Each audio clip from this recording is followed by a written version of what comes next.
Hello दोस्तों, कैसे हो आप सब। आज मैं आप लोगों के सामने हिंदी कंटेंट लेकर आया हूँ। दोस्तों, अब मैं आपको हिंदी ग्रामर का one by one topic cover करवाऊँगा। आज ये पहला टॉपिक स्टार्ट करता हूँ वर्णमाला से। तो आप सब का साथ और सबका प्यार चाहिए, और साथ साथ में इस वीडियो को शेयर करना पड़ेगा आप लोगों को, जिससे कि मेरा उत्साह बढ़ सके और मैं आप लोगों को अच्छे से और भी पढ़ा सकूं। स्टूडेंट को सबसे ज़्यादा वर्णमाला में कौन कौन सी समस्याएं आती हैं, जैसे कि बहुत बार पूछा जाता है कि सगोश वर्ण क्या है, सगोश क्या है, अघोष कौन से हैं, अल्प प्राण, महाप्राण, कंठ तालिब, कंठ तालव्य, ये सब क्या है। आज हम इन्हीं सभी समस्याओं को हल करेंगे इसी वीडियो में। तो ज़्यादा देर ना करते हुए मैं वीडियो पर को आगे बढ़ाता हूँ और अपने मेन टॉपिक पे आता हूँ। तो जैसा कि पहले हमें ये समझना होगा वर्णमाला क्या है। ये ना, वर्णमाला क्या है। तो वर्णों के समूह से मिलकर जो वाक्य बने उसे वर्णमाला कहते हैं।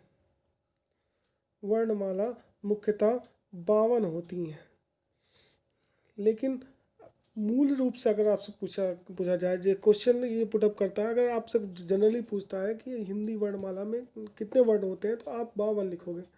और अगर मूलतः पूछता है तो मूलतः मूल वर्णमाला 44 होती हैं, जिसमें 11 स्वर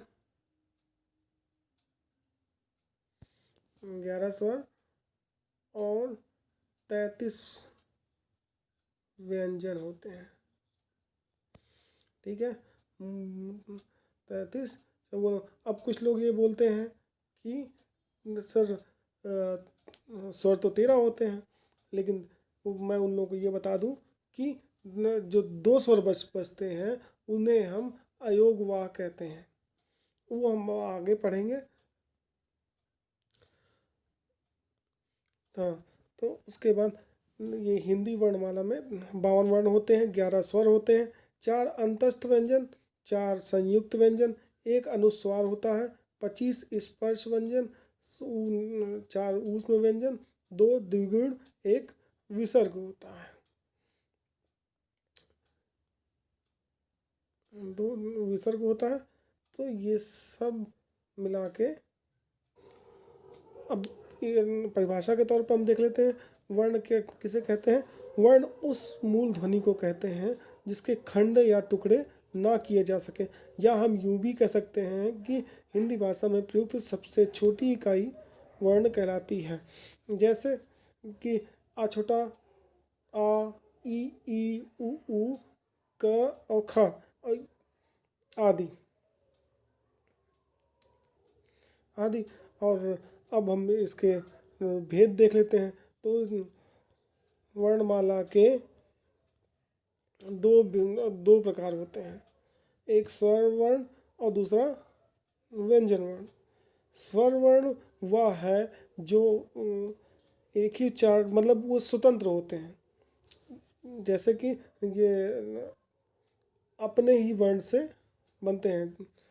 हम ये देख लेते हैं इसमें, जो वर्ण एक ही उच्चारण करने पर एक ही प्रकार की ध्वनि बनाता है वह स्वर वर्ण होता है, या किसी की बगैर सहायता के होते हैं। ठीक है, जैसे कि आ, ई, उ प्राकृतिक स्वर है। अब मैंने आपको पहले बता चुका हूँ कि मूलतः स्वरों की संख्या 11 है। यदि अन, आह, अयोग, ये देखिए यहाँ भी आ गया ना, यदि अन, आह, अयोगवा को शामिल कर दिया जाए तो स्वरों की संख्या 13 हो जाता है। मीन्स मैंने आप पहले बता चुका, 2 स्वर अयोगवाह होते हैं। उदाहरण के तौर पे ये मैंने आपको ये दिखाई दिया है, ये इसमें लिखा हुआ है आ ई, ये या मूल स्वर होते। हाँ, एक बात और बता दूं कि स्वर में भी संयुक्त स्वर होते हैं। संयुक्त स्वर अब जो एक दूसरे की मदद से बनते हैं, जैसे कि मैं आपको बताता, जैसे कि आय आय शब्द आधन आधन ई से मिलकर, अरे यार मेरी हिंदी बड़ी कमज़ोर है, लाइटिंग बराबर आए, जैसे आधन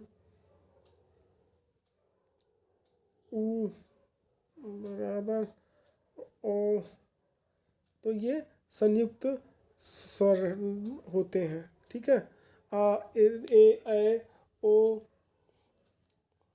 ना, ये आपके संयुक्त स्वर होते हैं। अब हम आगे देख लेते हैं, अब हम स्वर देख लेते हैं। स्वर कितने प्रकार के होते हैं? वैसे स्वर तो 3 प्रकार के होते हैं, लेकिन यहाँ पर हम जो यूपी टेट सी टेट में क्वेश्चंस आते हैं, इसमें 2 स्वर मेन आता है, लेकिन हम तीनों पढ़ेंगे। तो पहला आता है ह्रस्व स्वर, जिसके उच्चारण में कम समय लगता हो, वह ह्रस्व स्वर होता है। जैसे कि आ छोटा, ई छोटी, ऊ, आप खुद भी बोल के देख लीजिए, आ ई ऊ, मतलब जिसमें कम समय लगे, जल्दी बोलिए, वही क्या नाम है, ह्रस्व स्वर होता है। दूसरा होता है दीर्घ स्वर। दीर्घ स्वर जिनके उच्चारण में ह्रस्व स्वर से दुगना समय लगे, मतलब और ज़्यादा दम लगा के बोलना पड़े, वही ह्रस्व दीर्घ स्वर होता है। जैसे आ छोटा, अब ई बड़ी, ऊ बड़ा, ए आए, ओ आओ, तो देखो ना इसमें ताकत लग रही है। अब प्लूत स्वर तीसरा होता है प्लूत स्वर। प्लूत स्वर जिन वर्णों के उच्चारण में स्वर वर्गों से कई गुना ज़्यादा समय लगता है, उन्हें प्लूत स्वर कहते हैं। जैसे कि राम, राम को देखिए हम ज़्यादा निकाल रहे हैं ना, बहुत मतलब ताकत लगा के बोलना पड़ता है। ओम, ओम तो एक हो गया, जब हम ओम का उच्चारण करते हैं तो बहुत लंबे तक खींचते हैं ना, तो इस तरह हम कह सकते हैं कि ह्रस्व स्वर और दीर्घ स्वर से ज़्यादा दुगना समय लगे, वही प्लूत स्वर होता है। हम व्यंजन देख लेते हैं। व्यंजन जिन वर्णों के पूर्ण उच्चारण के लिए स्वरों की सहायता ली जाती है, वे व्यंजन कहलाते हैं। अर्थात व्यंजन बिना स्वरों की सहायता के बोले ही नहीं जा सकते। मीन्स आप ये समझिए कि जिन वर्णों, मतलब जो भी वर्ण है, उनमें जब तक स्वर की सहायता ना ली जाए, वो कंप्लीट हो ही नहीं सकते। जैसे कि आप, जैसे कि का लिखा हुआ है, ठीक है, तो का में हलंत ये लगा हुआ है, तो ये वर्ड कंप्लीट नहीं हुआ। इसमें जब हम स्वर लगाएंगे आ, तो यह कंप्लीट होगा। मीन अर्थात हम ये कह सकते हैं कि व्यंजन बगैर स्वर के मिलाए हुए कंप्लीट नहीं हो सकता। इनकी संख्या हमने आपको पहले ही बता दिया कि व्यंजन की संख्या 33 होती है। व्यंजनों का अपना स्वरूप निम्नलिखित ये जैसे मैंने बताया ना कि का, चा, छा, ये मतलब हलंत नीचे लगा होगा। ये कंप्लीट जब होगा जब इसमें हम स्वर लगाएंगे, आ लगाएंगे तो ये कंप्लीट हो गया। फिर इसी तरह चा में ये लगा हुआ है, आ लगाया, इक्वल टू चा हो गया, तब जाके ये व्यंजन हुआ। ठीक है, व्यंजन देख लेते हैं। व्यंजन वो है जो स्वरों की सहायता से ही बोले जाते हैं, उन्हें हम व्यंजन कहते हैं। जैसे कि का वो मैं आपको बता चुका हूँ। तो हम ये देख लेते हैं कि व्यंजन में आपके एग्ज़ाम के लिए कैसे प्रश्न पूछे जाते हैं, ठीक है ना। तो जैसे कि पूछा जाता है इनके उच्चारण स्थान कहाँ पे हैं। यहाँ मैंने ये जो क्वेश्चन आता है कि आप आते हैं इनके उच्चारण स्थान कहाँ पर है, तो यहाँ पर मैंने चार्ट बना रखा है।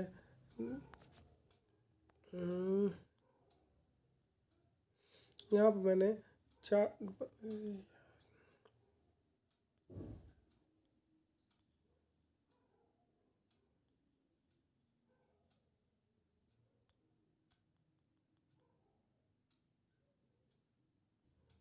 तो यहाँ पर मैंने चार्ट बना दिया है। इसे हम स्पर्श व्यंजन भी कहते हैं, ठीक है। बस और इनकी संख्या 25 होती है, ठीक है। इनकी संख्या 5 5 ये 5 ये 5 ये, इनकी संख्या 5 होती है। 5 इंटू 5 मतलब टोटल इनकी संख्या 25 होती है। अब हम इनके उच्चारण देख लेते हैं। तो पहले आप ये बताइए कि आप लोगों की आवाज़ कहाँ से निकलती है। तो पहली आवाज़ आपकी गले से निकलती है। तो जब आवाज़ नीचे नीचे से तो ध्यान करके देखेंगे तो आपको ये कंठ तालव कभी भूलेगा नहीं। तो आपकी आवाज़ नीचे से निकली, गले से निकली। जब गले से निकली, गले को ही हम कंठ कहते हैं। कंठमाला जैसे आप लोग यहाँ पे गले में कंठमाला नहीं पहनते, तो वही कंठ है। मतलब मीन्स ये गले को कंठ कहते हैं। तो कंठमाला मतलब गले की माला, इसलिए इसे हम कंठ कहते हैं। तो अब जब कंठ हुआ तो ये आपका पहला वर्ग क्या हो गया, कंठ हो गया। इसे हम कंठ बोलते हैं, ठीक है। अब उसके बाद फिर आप देखेंगे कि आपकी अब उसके ऊपर आ जाइए। उसकी आवाज़ थोड़ा और ऊपर गई, तो ऊपर कहाँ से गई, तालू से, ठीक है ना। जब उसके ऊपर जाएंगे तो तालू से आवाज़ आएगी,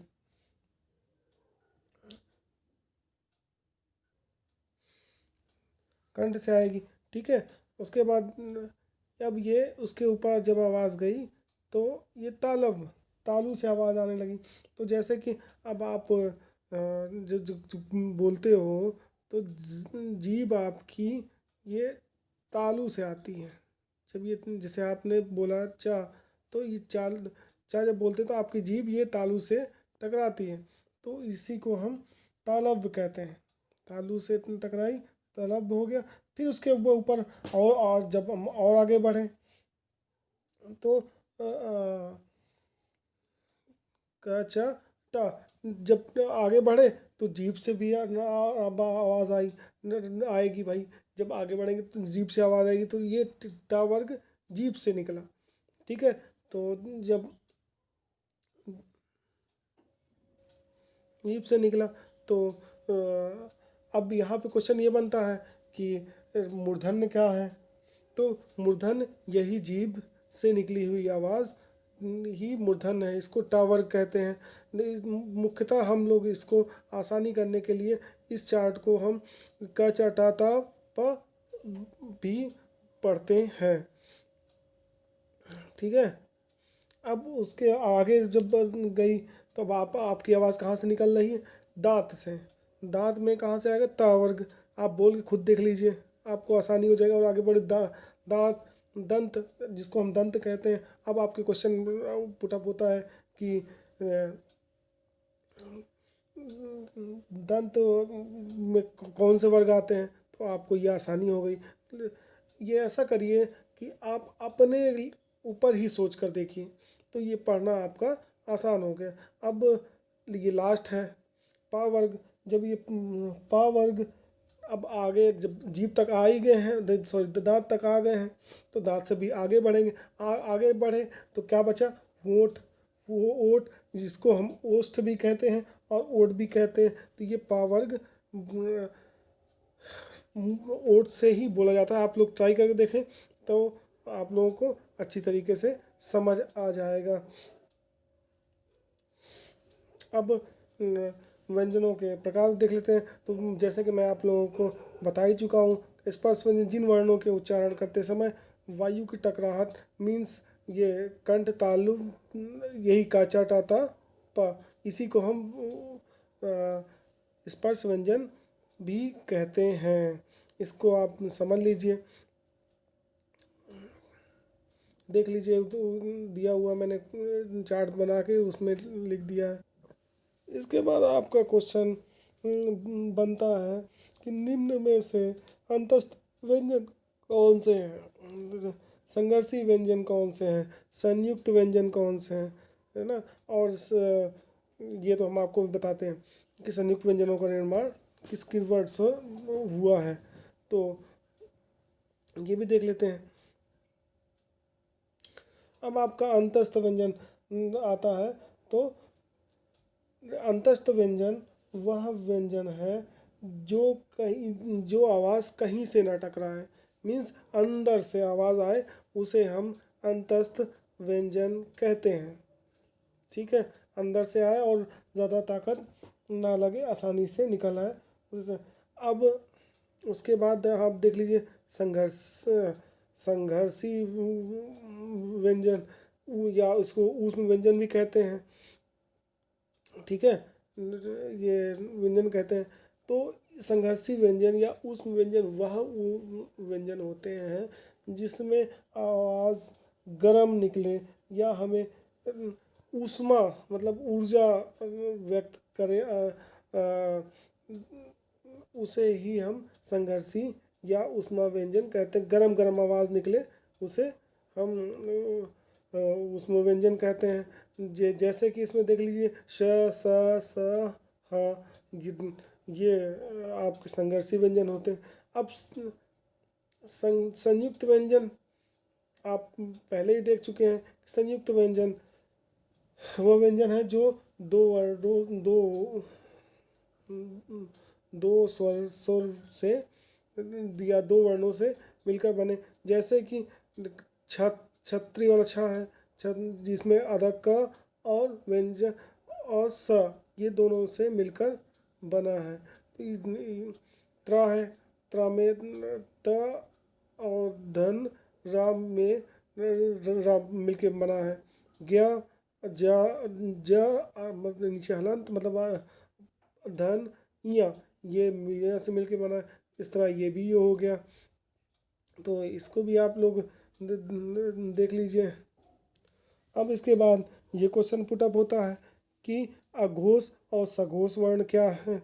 तो अब ये देख लेते हैं। अघोष वर्ण जिन ध्वनियों का उच्चारण में उच्चारण तंत्र कंपित ना हो, अर्थात जिनकी ध्वनियों में बिल्कुल भी दिक्कत ना हो, बिल्कुल आराम से हम बोल सकें।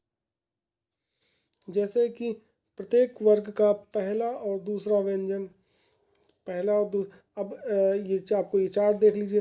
पहला और दूसरा व्यंजन कितना क्या हुआ, का ता वर्ग चा वर्ग का कौन सा हुआ, च छ ट ठ, ये त थ पा फा। ठीक है, ये आपके अघोष वर्ण हो गए, जिसमें हमको जिसके उच्चारण में उच्चारण तंत्र मतलब हमको आसानी से उच्चारण कर सकते हैं, उन्हें हम अघोष वर्ण कहते हैं।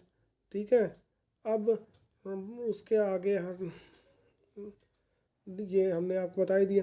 अब सघोष वर्ण समझ लीजिए। तो जिन वर्णों के उच्चारण में कंपन हो वे वर्ण सघोष या घोष वर्ण कहलाते हैं। जैसे प्रत्येक वर्ग का तीसरा, चौथा एवं पांचवा मीन्स अब ये तीन तो हो गया था। अब ये ग ज ग, ये प फ ब भ म, ये 3 हो गया, ठीक है, ऐसे समझ लीजिए। अब ये 3 सघोष हो गए, मीन्स जिनमें कंपन पैदा हो उसे हम सघोष कहते हैं। उसके बाद इसी में आता है द्विगुण व्यंजन या उच्छित व्यंजन। इसमें क्वेश्चन पुटअप करता है कि द्विगुण वाले व्यंजन कौन से हैं। कुछ ऑप्शन दे देगा, ये जैसे कुछ भी दे देगा, तो आपको ये समझना है कि जिन वर्णों में 2 वर्ण निकले, जैसे अढ़ा, ये अड़ा और ढा, ये ढा नहीं है, ढा नीचे वाला ढा, जैसे कि पढ़ाई, ठीक है, जैसे कि पढ़ाई, ये हो गया, ठीक, पढ़ाई ना। इसको पढ़ लेते हैं पहले। द्विगुण व्यंजन, वर्णमाला में जो वर्ण शब्दों के रूप में नीचे अनुस्वार बिंदु के साथ प्रयोग के रूप में लाए जाते हैं वे द्विगुण व्यंजन कहलाते हैं। अब ये अनुस्वार बिंदु क्या है, ये है, जैसे ये डा, डलिया वाला डा है, नीचे लिखा हुआ अनुस्वार बिंदु हो गया,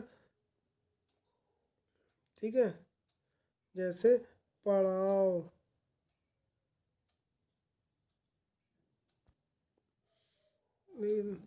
तो ये इनमें पहले जीभ ऊपर उठती है, फिर जीभ मूर्धन्य उच्चारण पर आ जाती है, ठीक है। अब संयुक्त व्यंजन, इसमें ये भी सब ये इम्पोर्टेंस है, इसमें भी क्वेश्चन आते हैं। वर्णमाला में ऐसे व्यंजन वर्ण जो 2 अक्षरों को मिलाकर बनाए गए हों वो संयुक्त व्यंजन कहलाते हैं। जैसे कि आप पहले भी देख चुके हैं, छात्राज्ञा स्रा, ये संयुक्त व्यंजन होते हैं ना। अब ये आपका स्वर और व्यंजन पार्ट कंप्लीट हो गया है। तो दोस्तों, आप लोगों से एक रिक्वेस्ट है कि आप लोग मेरे वीडियो को शेयर करें और सब्सक्राइब करें, जिससे मेरा उत्साह बढ़े और मैं आप लोगों को अच्छे अच्छे वीडियो ला सकूं। और भैया ये काम तो करना ही पड़ेगा कि आप उसको शेयर तो करोगे ही। Okay bye, thanks for watching, thank you.